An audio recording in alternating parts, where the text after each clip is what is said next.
Baik, yang pertama posisi berdiri. Bapak-bapak, saudara-saudara sekalian, banyak yang bertanya bagaimana caranya kita sholatnya khusyuk.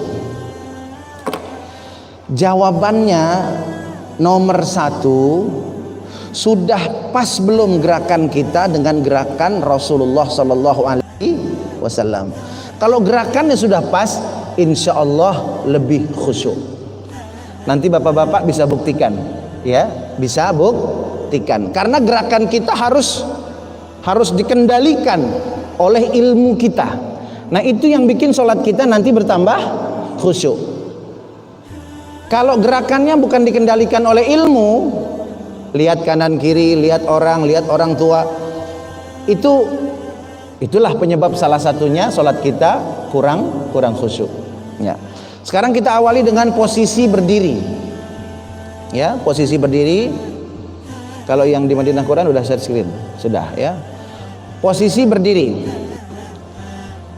Nah, jamaah rahimakumullah, posisi berdiri di dalam sholat ini menentukan khusyuk atau tidaknya sholat kita kemudian. Kalau saya Pak ya, kadang-kadang kalau belum sholat ini nggak ada pikiran macam-macam. Tapi begitu Allahu Akbar, pikiran macam-macam itu datang.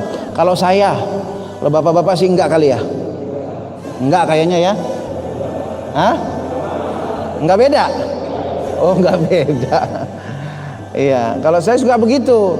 Begitu sholat yang enggak kepikiran Pak, Masya Allah.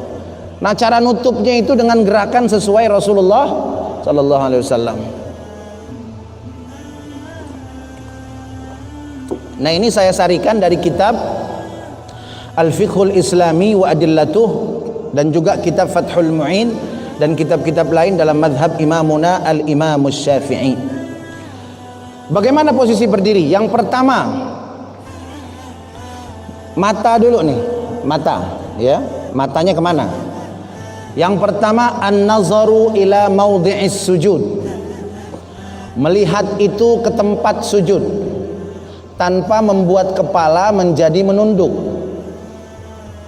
Melihat ke tempat sujud tapi kepala tidak nunduk. Qala Syafi'iyyatu wa ghairuhum, berkata para ulama dalam mazhab Imam Syafi'i dan juga ulama-ulama lain, yustahabbun nazaru ila mawdi'i sujudil musalli li'annahu aqrabu ila al-khusyu' lima ruya Ibnu Abbas radhiyallahu taala anhuma anin Nabi sallallahu alaihi wasallam, kana Rasulullah sallallahu alaihi wasallam idza istaftaha as-salata lam yanzur illa ila mawdi'i sujudih.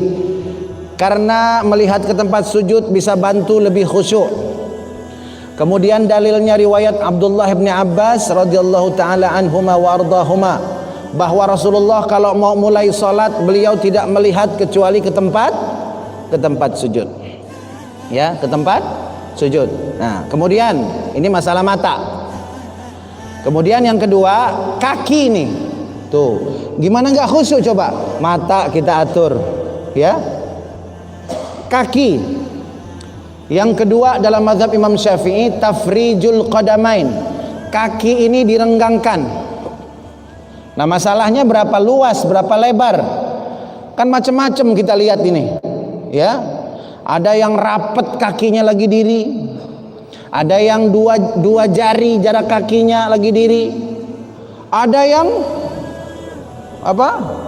Wah, begitu. Ada nggak Pak? Ada. Ya.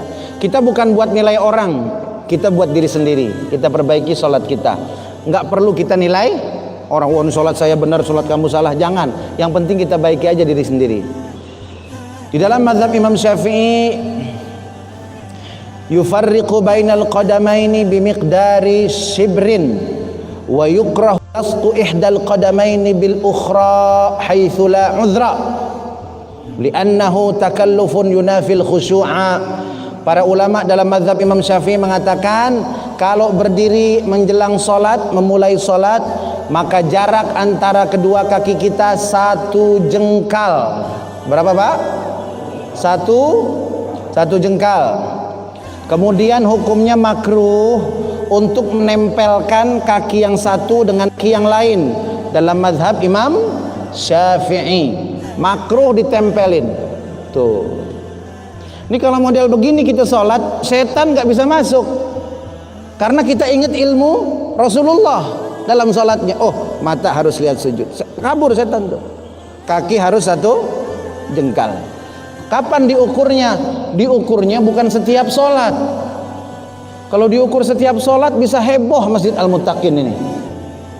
Apalagi pas sholat Jumat, imamnya ngukur satu jengkal. Ayo jamaah sebelum kita mulai sholat, mari sama-sama kita ukur jarak kakinya udah satu jengkal apa belum. Semua jamaah ngukur satu jengkal. Dan ukuran satu jengkalnya itu harus tangan sendiri. Nggak boleh minjem tangan.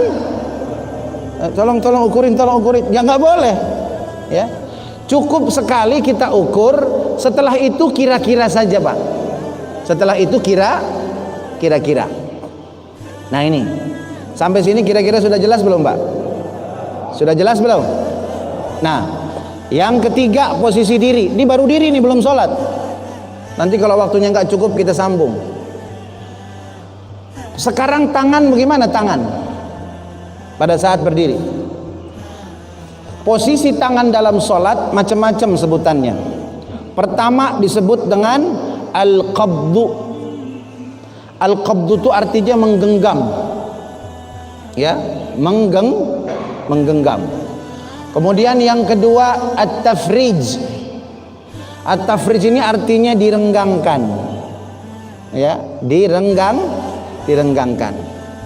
Yang ketiga al-imdad, itu artinya tegak dan rapat, dirapatkan, direnggangkan, dikepal. Itu kan berarti dengan sengaja. Kemudian yang keempat irsal namanya. Irsal itu relax, dilepas tangannya, tidak dirapatkan, tidak direnggangkan, tidak dikepal. Nah ini jenis-jenis posisi tangan di dalam sholat. Nah kalau sudah paham begini, pada saat berdiri itu tangan kita seperti apa? Jawabannya adalah irsal. Irsal itu adalah tangan kita rileks, dilepas. Jadi jangan dirapetin, jangan direnggangkan. Jadi irsal. Nah kira-kira seperti ini. Kemudian posisi tubuh tegak lurus bagi yang tidak ada uzur syar'i, kecuali ada penyakit tulang dan lain sebagainya, ya itu ma'zur, itu ada alasan. Tapi posisi dirinya tegak lurus. Jadi kira-kira sudah ada gambaran belum Pak mengenai posisi diri?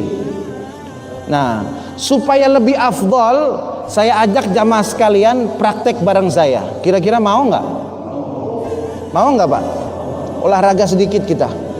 Nggak apa-apa ya, insya Allah pahalanya banyak karena kita mempelajari sholatnya. Sholat siapa?